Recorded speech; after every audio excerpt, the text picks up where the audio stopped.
Okay, everybody, thanks for joining us. We're here for episode 5, season 2 of the Ranch Investor Podcast. Our guest today is Tom Hauptman, who is an oil man and a landowner. He's a neighbor of mine in downtown Billings, our office space. We have lots of hallway chats about the market. That was part of my interest of bringing him in. And also, you grew up a block away from my father, I believe. That's correct. That's correct. So it goes back quite a ways. So thanks for joining us, Tom. Why don't we start off with just give us a little bit of your background, if you would. Well, Andy said, I was born and raised here in Billings. Went to school at the University of Montana. Didn't know what I was going to do with myself except ski and chase girls and whatever. So after a couple of years of that, sounds like college. That nonsense, I finally woke up a suggestion to go to the University of Oklahoma, and I always had an interest in the oil business because my father was a geologist. So I went down there, spent 3 years down there, got a petroleum degree, and got out of college in '78. So it's my 43rd year in the oil business, and I lived in Texas and lived in Colorado. But of course, the lure from Montana, if you're in Montana, you gotta get home. So I moved back in 1985. I've been here ever since, and hung out my shingle and been drilling wells up and down the Rocky Mountains for the last 40 years. All right, and you own a couple places, outright deeded land purchases, right? Right. I've about 20 years ago, I was realizing that things were changing in Montana. I talked to a lot of my friends in Texas and saying that how tough it is, how expensive land is to get there, and any outdoor opportunities. And I made a pretty good lick of that year, so I decided had been looking for some land as just to get some money off the table in the oil business, and something that was, unlike an oil and gas lease, something that didn't expire. And so I was looking for some land, and I looked, and I finally found a property, farm and ranch operation on the Yellowstone east of town here, about 50 miles. And also I did the same sort of thing, was looking over in western Montana. My uncle had a large ranch over by the Drummond country. That was my summer camp, and so I had a lot of memories from that part of the world. So over the last 25 years, I was also acquired a couple of properties over there for just to add on to the ranch, and I built a small cabin up there for the family, and it's been a lot of good memories up there. So you got the memo early that they stopped making land and that it was a good investment. That is the truth. I knew things would change. I had no concept how much it would change, both in that part of the world and also in eastern Montana. As you know, it's just la-la land anymore. In almost both places, I think I'm the only native Montanan. All around me, it's people from, you name it, Nevada, Arkansas, California, Texas, etc. Not only western Montana, but what shocked me is eastern Montana, around the Roundup country and east there down the Muscle Shell and all that Pine Ridge country around there. It's just incredible the amount of land that's traded hands for the last 20 years. Yeah. It truly has international appeal anymore. It's not just the good old boy ranchers. We got a phone going on, Levy. Yeah, it's been amazing, and I think it's also ramped up with what's been going on, defund the police and all that kind of crazy stuff too. And Montana being a pretty stable state, stable taxation, we don't have a whole lot of rights in this state, and so I think because of that, it's more, it is a red state, and it seems like people like to move away from some big blue states to red states, and also just because it's as we all know, we're from here, it's a spectacular place to raise a family and to live. Yeah, it's viewed as a safe investment all around, financially, quality of life. There's a lot of security in why people are buying ranches and why we have international appeal. And I think Montana, we have a population of 1 million. It'll continue to climb rapidly. We're not growing as quick as Austin and Boulder and even Boise, but we are growing rapidly. And unless you're Gallatin County. Unless you're Bozeman, yeah. But it will continue. People just really like the quality of life out here. And I think that goes for Wyoming, too. You're going to still see that in Wyoming, definitely seeing it in Idaho.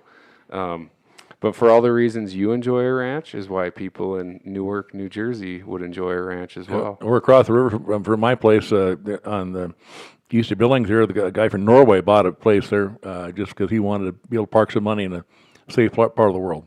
Absolutely. And Andy, I'm not sure, we might need to do a trigger warning for this episode because we have an oil and gas guy, and we've done some episodes with holistic management and regenerative agriculture, and a lot of time that aligns with more alternative forms of energy. And we might offend some listeners by having some insights on oil and gas, but the truth is that's a big piece of property rights, and it's a big piece of why you buy land, why you invest. It is a venture to pursue. It's a reason to own land in the West in particular, if the rights are still there. But oil and gas has been a big piece of Montana history, of the economy, Wyoming, and it will continue to be a big piece of our economy. So it's important we have this podcast today. Love it or hate it, wind and solar are not going to replace oil and gas. No, not in my lifetime, not in your lifetime, or your kids' lifetimes, or their kids' lifetime. It's hydrocarbons are the way to go. We're 98% of the production of the power generation in this country is all done by fossil fuels, and it's dependable. That's the main thing we've learned about in Texas. What's going on is that windmills can't get you there all the time. Sometimes the wind doesn't blow, and of course we know half the day the sun doesn't shine. So you have to have a base load, and so because of that reliability, people don't appreciate continuous electricity until they don't have it. Now, and when someone buys a ranch out west and they ask, well, what are the mineral rights there? And I have to say, not my area. You need to hire a landman. Can you tell me what a landman does and why they would want to hire a landman? Right. It'd be the mineral rights and the surface rights are separate estates, and actually the dominant estate are the mineral rights. They are if you don't own the mineral rights, the people who have them do have a right to go on the property and to explore to exploit their mineral rights, or someone who leases their land, if a landman leases their land. And so it is important to know that, and they have to compensate you for any damage they do to crops or land or that sort of thing, and they always want to work that out because it always makes good sense to get along with the surface owner. Life's short, and so most people I do, and I've always done it my 40 plus years, and people that I've worked with, they bend over backwards to make sure the landowner is happy with their activity as much as can be provided. The only way to really find out that most real estate agents don't know how to check records to go to the courthouse, you have to start with the patent from the very beginning and see who owns the mineral rights at the time. Is it owned by the federal government, or is it owned by, did the government give the mineral rights to the person who initially patented it?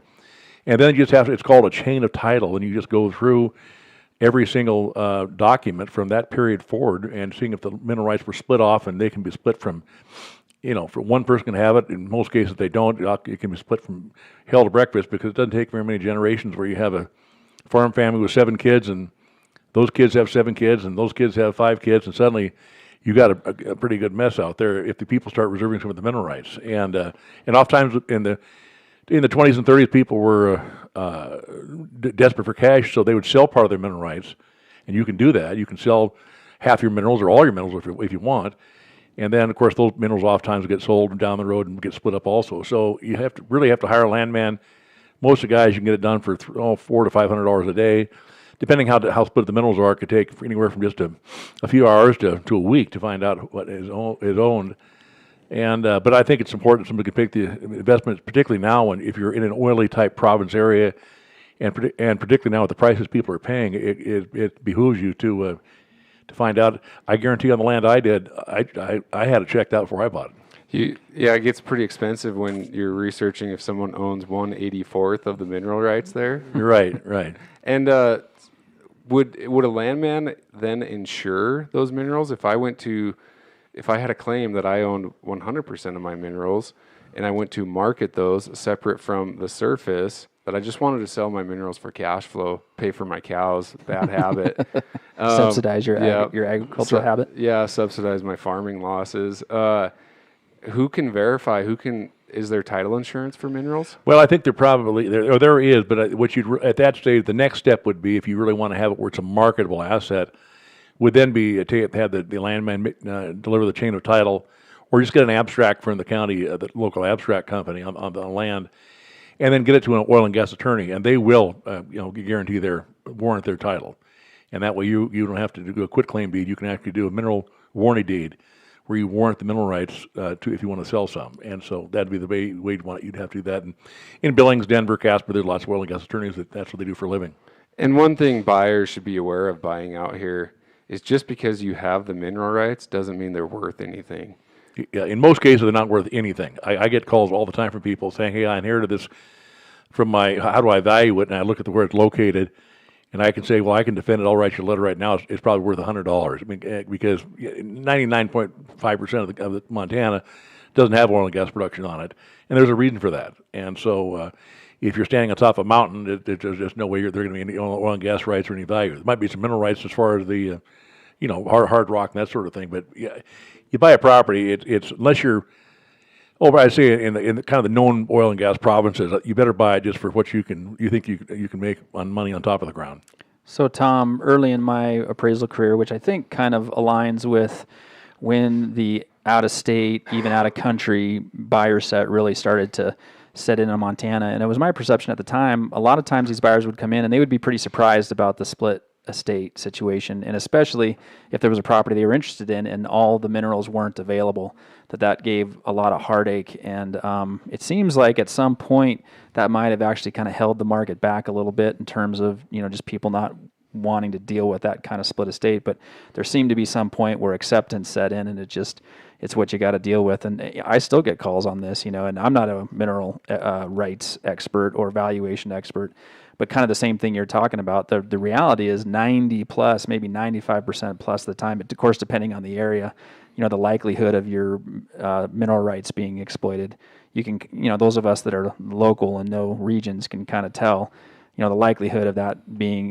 developed is very, very low. Right. Yeah, that's correct. And I think you could, for very little effort, find someone who knows the area in the oil and gas business and just get you get what you pay for, but just say, here, I got this property here. There's people in our building, Andy, that do that they'll say, look at it quickly and spend a half a day look at it, or just cursory look over maybe an hour and say, hey, this is I wouldn't worry about it.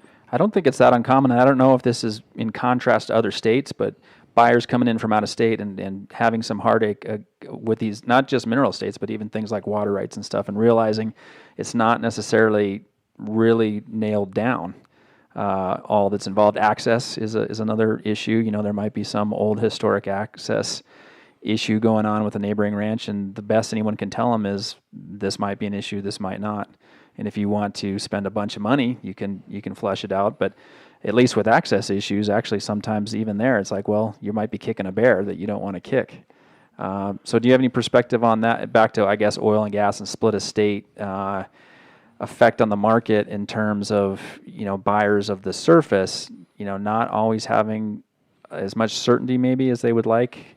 Yeah, I think it probably would be overblown. Bottom line is, if you go anywhere east of if you're west of Billings, if you do a vertical line through Billings, you head west of there, unless you're up there by Cutbank and those old existing oil fields, your risk of your activity potential of seeing the oil and gas activity is de minimis. I think I wouldn't worry about it at all. Yeah, I think that's what typically happens. That's the conversation I've had to have a lot of in 2020 with new buyers, national and interstate buyers. Yeah, is that they write the offer, and they want me to write the offer to include all and any minerals that the seller currently has, or they want the minerals with the property. And I'm saying, well, these are probably severed a long time ago, generations ago. And so if the seller has any, I will write this offer, but it doesn't matter because you're in an area where the development potential is next to zero. And then they say, well, what the hell? Someone else owns the minerals and they can just bring rigs on top of my place. Don't even have to give me a heads up. And pretty soon they're going to be drill baby drill all over here. And I say, no, you're in an area with zero potential. And it's just a constant education battle that this new interstate buyer hates the idea of someone having the dominant estate on them. Right. Well, if you of course, if you have some of the mineral rights, my uncle used to always say at his ranch in western Montana, it never happened, but he said the having oil well on the ranch when he owned the minerals would be he said the best mineral supplement there is. What's the best thing that crosses with Angus? Oil wells. Yeah. Yeah, growing up, the joke used to be that so-and-so ranch had a great crossbreeding program going on, oil and cattle. And, oil and cattle was a kind of good mix financially. I mean, you sort of said this early on, that land investment for you was kind of not a hedge, but a balance to your oil business? Yeah, pretty much so. That, when you're doing in this business, and I got the stage where I was, I came from a big Catholic family, 7 kids and no money, but it was a great upbringing. But But as I worked my way through the industry, I started keeping portions and larger portions of my own projects. Win, lose, or draw. You get knocked off your horse a lot in the oil business and drill dry holes, and so I thought this tremendous amount of risk I was taking and the kind of money I was talking about. I said, you can kind of give yourself some discipline when the day's all over. Do you have any? So you want something else besides just your steely? You want to have some chips left over, and that's a good way to self-discipline, is to spread your asset base out besides oil and gas properties, but like any commodity, then spread your risk with commodities, and so land was a natural extension because I deal with land, have dealt with on the oil and gas side forever. So transactions of that didn't scare me, and I said I just felt this was going to happen in Montana. It's gone off in steroids here, as you know, in the last year or two. But I knew it would come creeping along. Now it's just gone sort of exploded. That's good portfolio management. The beta and the standard deviation, the volatility of land is very low to offset that wildcatting you're doing. Right. Very risky. Well, wasn't again, when I was a kid, I felt like you heard all the time, and maybe some of the early outside investment. You'd hear about oil, Texas oil, and that that a Montana ranch, and that I think the cattle especially was a great. They needed depreciation. And so buying a ranch and having a bunch of cattle, that's where the crossbreed between oil and ranching kind of came in. Is that right? How things were kind of in the 70s and 80s? Yeah, I think so. And I think, if you can, in farm and ranch operation, if you can make a couple, 3%, it's a runaway year for you. But the appreciation value, even though it's like selling your wife's wedding ring. I'm not going to do it. But I just gone up in value, but I can't say, honey, give me the ring back. I got to put it in a well. But it's I just think it's a nice way to just kind of even things out. And as I've gotten older, my risk tolerance and hanging my tail out and everything I got, pushing it all back in the middle of the table is kind of, that interest has waned. And so it's also, learning. It's just as you know, ranching and mine's an operating farm and ranch operation, that it's just a business. You got to learn the business, and it's a challenge, and it's a good outlet, to get away from when I'm just getting big time pressure in the office in the oil fields. So if you were starting over today, or if there was a young man today starting out like you did, would land be seen as a reasonable, which is more volatile right now, land or oil? I mean, I guess oil is still more volatile, but land seems to be catching up, at least in terms of, like you said, runaway. Yeah, it seems like I think land you're just not going to go wrong with it. I think if you can buy it, I used to think I'll never forget when I bought the first property over in western Montana, and I think I paid this outrageous sum in the mountains of like $450 an acre, and people say, "You're out of your friggin' mind. Yeah. What are you doing that for?" Well, I don't have to tell you what the thousands of dollars per acre that stuff's going for now, and I just thought, beautiful is beautiful, and so once again, I've got neighbors from Mississippi and New Jersey and all kinds of stuff that's I don't ever look back. That's for darn sure. I did an appraisal for a large family in the Gallatin Valley that had land in, they call it the Triangle, between Bozeman, Belgrade, and Four Corners, and the father had bought in that land in the 30s in the Depression for $100 an acre. And people thought he was just nuts. And that estate appraisal came in around $30,000 an acre for that same ground. Wow. I don't know if there's a correction, but it seems like we might have a correction, but it seems to dip, but it never dropped down back where it was 5-6 years ago. All you're doing is basically slowing the rate of increase, it seems like. Well, you're exactly right, and Coulter and I have talked about this. My data, Montana Land Source data, shows that at worst, you got about 7 years. Meaning that, you buy at the worst point at any point in the last couple cycles, you're going to be, the worst you're going to do is have 7 years of recovery. Also known as how I buy cows at the very top of the market. Yeah. But it's similar. They say that about the stock market, right? There's never been a 10-year period that the stock market didn't make money. So it's a hold thing. As long as you can hold for a while, you're going to be. Well, and also we've got this. It's bipartisan spending. Our debt's approaching $30 trillion. We're passing a $1.9 trillion COVID relief bill. They're talking about infrastructure spending, another couple trillion, and the printing press is going crazy in Washington right now. And there's no accident. Bill Gates is now the largest farm owner in the United States, owning 250,000 acres of farmland. he could see inflation coming too, and it's not going to happen. It's happening. And so is he hedging against his next operating system release? Is that is inflation gonna? It shows through in oil, right? Oh, no question about that. And of course, we're going to see $100 barrel pretty soon. Well, we're seeing it, and for a number of reasons. One of the reasons, of course, is the current administration, and it's just the people elected this administration. They are very anti-fossil fuels, and so they are. At least in the West here, they've done their level best, and they've done a real good job of shutting things down here in the Rockies. I've never seen, like in my years of experience, never seen it. We always used to have in the oil business 3 risks. When you're drilling a well, you'd have to have the risk of hydrocarbons in the ground there. Is there a trap, and is there a reservoir? Well, now you have a 4th risk, which is as big or greater than all those, is governmental risk. And you've got that they've stopped the Keystone Pipeline. I doubt that's going to be revived again. This Dakota Access Pipeline in North Dakota, the administration, a federal judge had ruled, said they should shut it down and do an environmental impact statement on global warming and climate change. And so they appealed that. They lost the appellate court. The DAPL lost to them. So it's going to come back it has come back to the district court judge who ruled against the pipeline company for his final determination. Well, he's not going to override himself. And if they shut that pipeline in, that's half the production takeaway capacity in North Dakota and Montana. So you're going to see a tremendous deduction. Probably the price the producer gets is probably $20 to $30 a barrel off of what the price you see in the newspaper. So it'd probably make most of North Dakota uneconomic.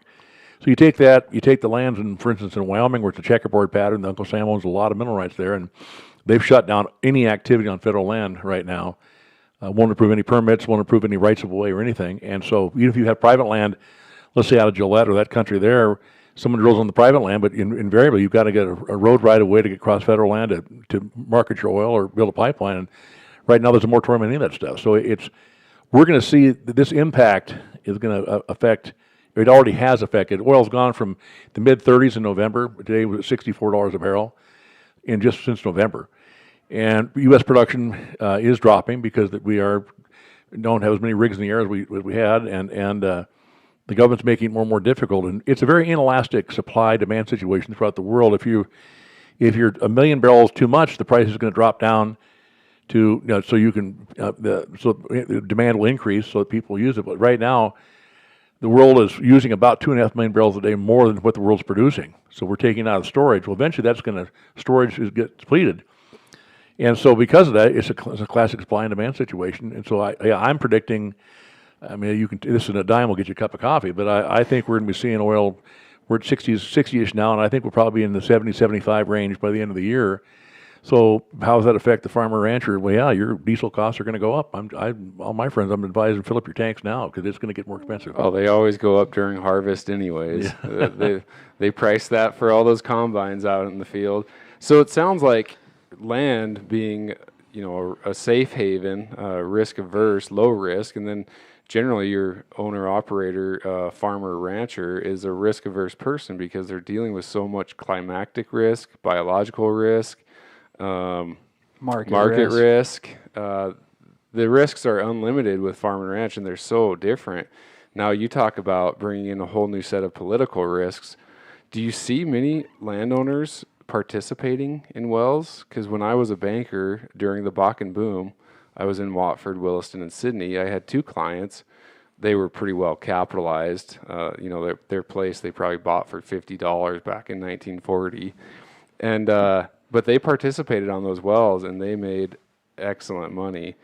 I just see that being way too much risk for your average farmer and rancher. Yeah, that would be extremely rare. In my years, I've never run across that. Now, if they're in a hot area, what they can do is their terms of their leasing can change a lot. The dollars paid per acre, the royalty rate, how much they get off the top free, and that can change. The standard rate used to always be 12.5%, but I've seen rates in Montana as high as 20% royalty off the top, and that's pretty tough to give up. If you can participate in one of every 5 barrels of yours for free, that I'd strongly recommend just lease the land and let the operator take the risk on it. Yeah, I agree. And so that's going to be the most natural way to go. So if I'm a landowner, a ranch investor in Richland County or Baker County or what is it, Montrose County there in western North Dakota, Montrose. So actually the first west Botno. is Williams County there in McKenzie County. That's the McKenzie, yeah. So if I'm going to sell my place and say my great-grandfather homesteaded this, we have all the minerals, and we know that there's active production going on, is that like a discounted cash flow? How do you value the minerals and the income you're receiving from those wells? Well, of course, you can have two choices. You can sell your place and reserve all your mineral rights and keep them with you. They travel with you. But I want the money today. If you want the money, you can just. There are a lot of. If you have that royalty share, there are a lot of clearinghouses now that will market it. It's a very sophisticated part of the business now. People buying and selling mineral rights, producing and non-producing mineral rights in areas that are active. And so, and like anything else, with the interest rates as low as they are now, if somebody can buy your mineral rights out and has possibly some upside drawing down the road. I've seen minerals, people doing it with present value discounted down to only 5%. And the life of the production only discounted 5%. People would buy the mineral rights because that still beats what you get in the bank right now. 20 basis points you get in the bank right now, and so people are looking at that as an asset. And as a royalty share, you've got no liability as far as cleaning up or any of that sort of thing either. It's risk-free ownership. Well, that's a pretty good discount rate. I mean, really good, 5%, because 25 years ago, that was probably a 15% discount rate. Right. They viewed it as more, well, and rates are generally lower today, but I would say with fracking, they probably deem it as lower risk, that those reservoirs that are there, the formation of the Bakken and the Three Forks that's under the Bakken, that they know we could probably get to that someday. We have the technology. Yeah, what it is you've got sort of like all these shale plays. You have a core area, which you always, everybody hears about the best deal, the best well. But the truth is, a lot of them are not runaway wells, and there are areas that are tier 2 and tier 3 that are not as good as areas. However, when prices go up, that makes some of these areas that second tier economic, and people stretch out and do it. So I mean, what's economic at $100 a barrel that was not economic at 50? Well, if it makes money, people will drill it then eventually. How can landowners, agents, brokers do a better job of researching these? There's the Montana Board of Oil and Gas has a website to research wells. Who else can they research or reach out to that would kind of be an agent to advocate for them and educate them on what they have? Well, there's a Montana Royalty Owners Association, and I think you guys can check into that organization because they're looking out for the landowner.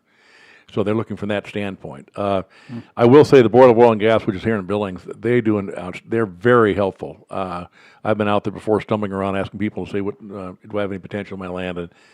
And just ask some people there, and they're more than happy to help up, look and see if any wells were drilled on it, what they found at the time the wells were drilled on them. I just did that recently for a neighbor.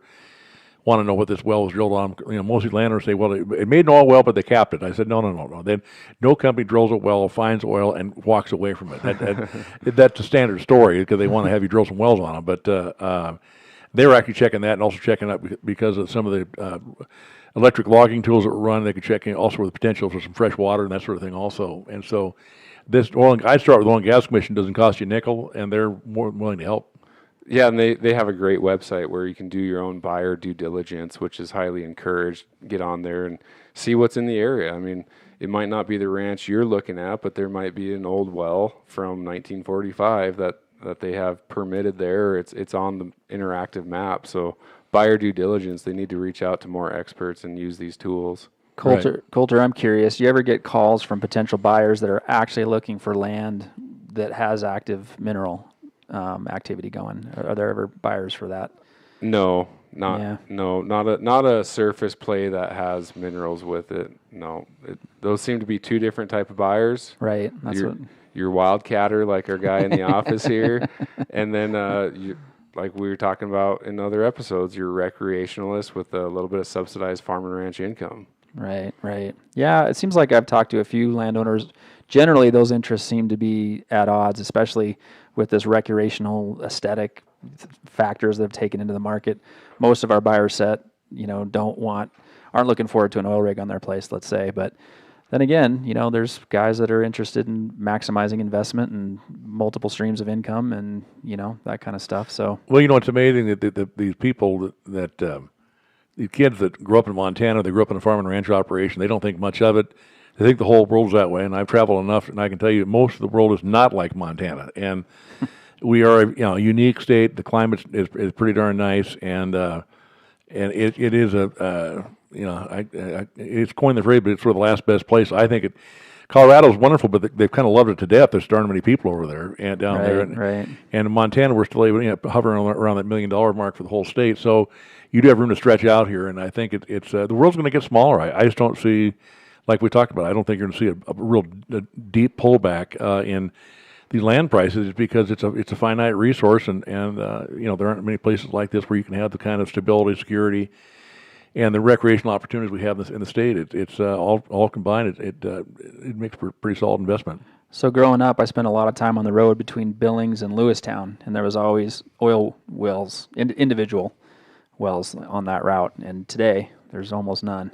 What's well, most of those wells were drilled there. Most of those wells were around Grass Range in that part of the world. They were drilled back in the 50s. There was a kind of a mini boom back then, and they first had production around the Roundup area, north and east of Roundup by Mellstone, that part of the world, and they it was very active, and they were actually, Roundup was a big oil town, if you can believe it, at the time, and they were finding some significant oil and gas production, primarily out it's called the Tyler Sand, which is the shop talk. It's the Pennsylvanian, about 350 million years old, and what they basically were old riverbed channels, and they were chasing those, but they were finding very, very prolific wells, and so there was quite a bit of activity. However, those wells now are, if they're still around, and there are still some around, but now 50, 60, 70 years old, and so unfortunately, oil wells, the best day of production of a new oil well is its first day, because then decline starts happening the day after that.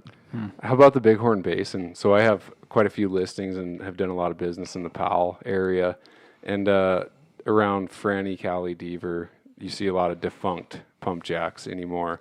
What's going on with that formation? Well, that was primarily the two formations down there is the Phosphoria and the Ten Sleep, and these were old fields, sheep herder anticlines. You could actually see the structures. This is not like a shale play. These are sandstone plays where you actually have a trap where oil, just like on your driveway, oil floats on top of water. Well, under the earth, it's the same thing. It floats on top of water. So if you can find a big sand reservoir where it has drapes over at that depth or some sort of structure, then that your oil will migrate to the top of that structure, and that is why it rings around. If you look at the Bighorn Basin, the production, it's a big rim around the basin there, and because that's where these structures came out. And so that production, some of that stuff is, they were drilling those with cable tool wells back in the late 1800s. So it's very old production. I'm very familiar with the Bighorn Basin because I've broken my pick there about 6 or 7 times trying to figure there's got to be more oil out here. And there's got to be more here. And it was Heartbreak Ridge, I'll tell you. I've had to call my investors. I said, well, here we go again, another dry hole. So because of that, there aren't any. There's no shale play like that per se, like there is in the Bakken in North Dakota and eastern Montana. And so it's pretty well defined where the production is like that. And people have tried throughout the years to find some more production out there, but there hasn't been anything of significance found, really anything of any significance found in probably at least 30 years out there. It's just people have tried, but it's the oil is where it is, and it's not where it's not, and we haven't figured out not to say we might find a better mousetrap in 20 years and figure out a better scientific tool, but right now it's not out there. So it's not funny, but remind me when the oil got extremely low here within the last year or two. When was that low point? Well, we were in May of last year when the traders were if you're buying oil on the New York Mercantile Exchange, at some point the last guy standing has to take physical delivery of it. And, right. And well, suddenly COVID came and things shut down and airplanes quit flying and the demand dropped about 30 million barrels a day throughout the world overnight. And these traders were stuck with it and they had no place to put it. And so it went to minus $37 a barrel. So that news was permeating. I was hearing this news and I got thinking about it, and I'm in we're together in the Hancock Fortin building, right? Isn't that what they called it? Right. When it was built, and it was built for oil, for oil execs, and it was it was called the petroleum building forever. Right, the petroleum building. And what would you say? Maybe a third or a quarter of the tenants are still oil related, maybe. I'd say lean more towards the quarter, I think. Yeah. So anyway, I'm heading into the office, and I just all of a sudden started thinking about my neighbors in the oil business, and thought, oh shoot, these guys might be really hurting. Jumping out the window. Yeah, right. Jumping out the window, and I run into Tom in the hallway, and I say, Tom, how's this oil market treating you? And Tom just big grin ear to ear and says, I've been in the oil business 40 years. Well, I've learned. I have. People kept telling me all the time during the boom days, well, money's so cheap, you got to leverage yourself, or you're too conservative, and that sort of thing. And I'm old enough. I remember the crash of '86 when oil dropped to like $7 a barrel, and at that time I was not very at all. I had a big mortgage, and I think I was making $600 a month, and my wife wanted to redo the kitchen and all that. I said, honey, we can't hardly do anything. And you couldn't get the ring off. I had no money to change my mind, and so anyway, because of that, that's the old story of the bumper sticker. Now, dear Lord, give me one more oil boom. I promise not to blow it away this time. And and I took that to heart, so I've stayed debt free, and because that's the nature of our business. Just like any commodity, but particularly oil and gas, you get these booms and busts. And you just got to expect them, and I've seen so many of them now that my goal was always be money in the bank and debt free, and it's just a nice place to be. And my only right now, that heart goes out these young people. The layoffs that have occurred in the last 2 years are in the tens of thousands, and these are a lot of very skilled engineers and geologists and landmen, and they're and now the worm's turning again, the price going up again. But the problem is a lot of these people, they'll go off and get involved and be stockbrokers or realtors or whatever, and they say, I don't think I'm going to go back to oil business now. It's just mother likes to check every 2 weeks with the kids, and that's just not this. This game is tough, and so I think it's but this would be expected. And are we in the right now possibly another boom coming? It could be. I think with what's going on now, and the Saudis are going to be calling the shots, and if they don't want to produce enough oil, they got a kind of a sweet spot right now. They realize the U.S. is kind of back on our heels. The domestic industry is, and we're going to be, and we can't cut off supply when the demand remains the same, and we're still flying jets and using aircraft carriers, and everybody's driving, and so I think in the economy with this COVID winding down, you're going to see more demand. People want to get out and do things and travel and whatever. So I think we might be in the hills with another kind of a mini boom starting again. Well, as the Ranch Investor Podcast, we normally deal in surface rights and ranches, farms that have the potential to benefit from solar and wind, and especially because that might be more democratized, that it doesn't take a large energy company such as Halliburton to make use of the energy potential you have on your farm or ranch. Kind of a democratization of energy, but energy is a commodity, so supply will always meet demand. Do you think with the new administration that landowners should be very skeptical and cautious about this boom of solar and wind, that there's probably a bust to follow it? Well, you're going to find out that it's so incredibly expensive that the only reason wind is even, or solar, or even on the radar screen, is because they're being so heavily subsidized by the government. And that eventually those subsidies can't, if the government's subsidizing that, they can't pay for schools or roads or whatever. And so if they go full bore, and the last thing I want in my farm or ranch operation or Western Montana is a bunch of windmills to look at every day. But I think that they're right now, that's their only answer right now is wind and solar, and that's what they're talking about. So I think you're going to see some folks where they're going to be offering that are they're going to dangle enough money out in front of them. They might do that, but it's not. It's just not going to make a difference as far as our energy supply, because it cannot be a base load. I've already heard from landowners that the new administration and with this ensuing solar and wind boom, that your fly-by-night salesmen are approaching landowners and trying to reserve their wind and solar rights, and they're trying to buy that estate from the landowner. And I would caution people, be very careful, because there's going to be a lot more of them. People knocking on doors saying, "Boy, this place looks great for a solar field." I don't know if I've ever seen more enthusiasm from a farmer and rancher than the prospect of passive income from a windmill. That just seems to really light people up.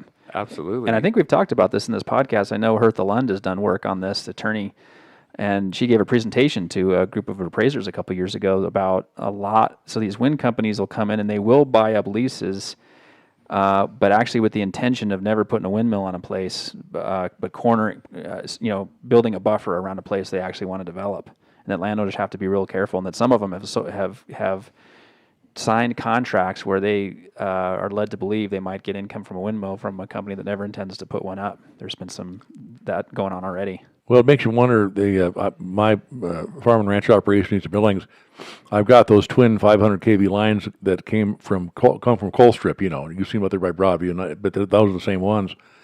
So I get flyers all the time from wind people because the question is going to remain that those are that's a multi-million-dollar line they've got there, and it ends up goes over to the Seattle, Tacoma area in Oregon, and they shut down. We've already shut down Colstrips 1 and 2, and then you got 3 and 4. If they're talking about shutting it down the next 5-10 years, well, then what happened to that power line?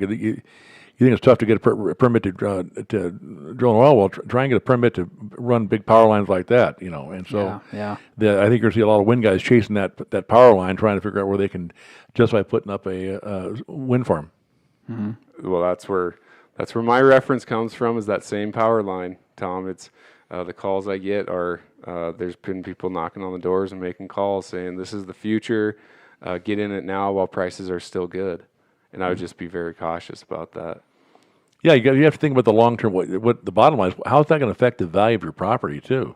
I mean, do you really want to have it where you got those wishing windmills right next to your house and the people, your view shed? I don't find the bird shopper that attractive in my opinion. So I don't have any interest in. They'd have to throw a lot of money at me for me to want to put them on my place. I'll tell you. Well, I've gotten a number of calls as an appraiser about impact on land values, positive and negative, whether it's a detriment, to have windmills in your viewscape, or, is there some kind of enhanced value when you have a, wind farm? And it's tough, the market has to be established essentially before an appraiser can weigh in. And we just don't have those transactions. So it's kind of the Wild West as far as that goes. Well, what people, they understand, they think this is like helping the earth and that sort of thing. And I think, do you have any concept of what it takes to make a windmill, one windmill? You're talking, tens of yards of concrete. You're talking, which that's got to be mined from someplace. You got to have the steel for these gigantic things, the fiberglass, which is petroleum products for the wind blades, which only last about 20 years,